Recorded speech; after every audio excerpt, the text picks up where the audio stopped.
Yun, good morning po mga kaibigan. Meron na naman po tayong napanood na viral video. Medyo nakakapangilabot nga lang ng konti. Isang matanda nagsunog ng kanyang sarili. Medyo mabigat-bigat para magawa ng isang tao na sunugin ang kanyang sarili.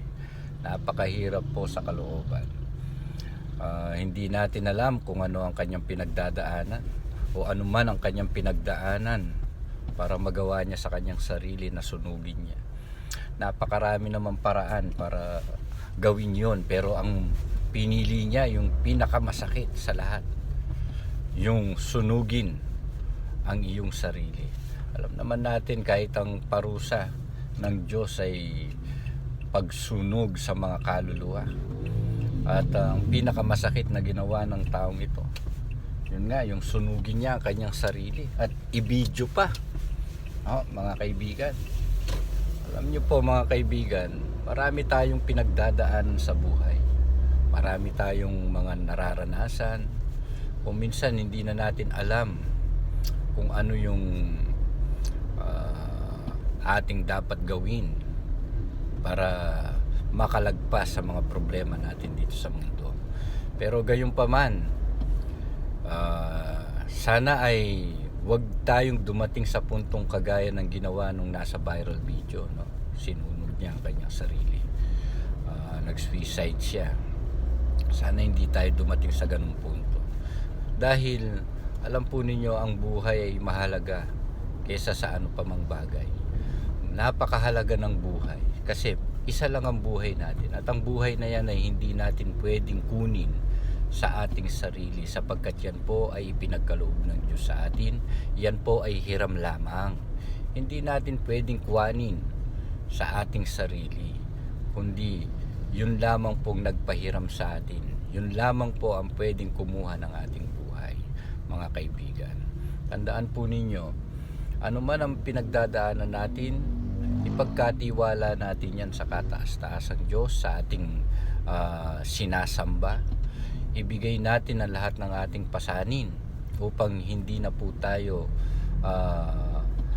makarating sa ganung punto, no? Na naisip na magpatiwakal, na para bagang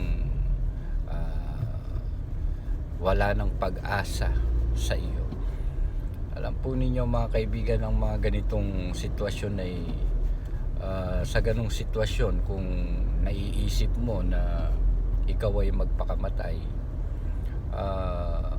sana mapanood mo ang bidyong ito na baguhin ang iyong kaisipan. Huwag mong hayaang talunin ka ng depresyon, kundi bagkus ay lalong ibigay mo ang buhay mo sa Panginoon para hindi natin magawa yung kahindik-hindik na napanood kong video. Talagang yung laman mo talagang kung mapapanood mo ay mangingilabot ka talaga, dahil habang nasusunog siya maririnig mo pa yung kanyang pagsigaw. Siguro habang nasusunog yun ay nagsisisi siya sa kanyang nagawa, mabuting hindi na niya tinuloy. Hindi natin alam kung ano ang tumatakbo sa kanyang kaisipan, pero hindi talaga pangkaraniwang ganung klaseng pagpapatiwakal dito sa Pilipinas. Halos ang ginagamit ng mga nagsisuicide yung naghahang sila.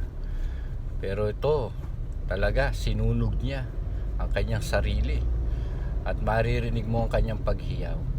Mga kaibigan, sana ay kapulutan po natin ito ng aral.